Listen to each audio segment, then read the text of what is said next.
সন্তান,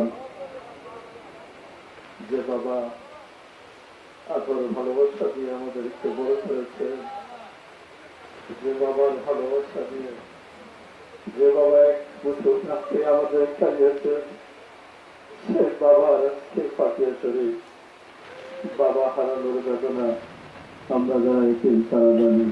আর যার আছে হয়তো বসে সেটার বেদনা বোঝাপড়া করছি।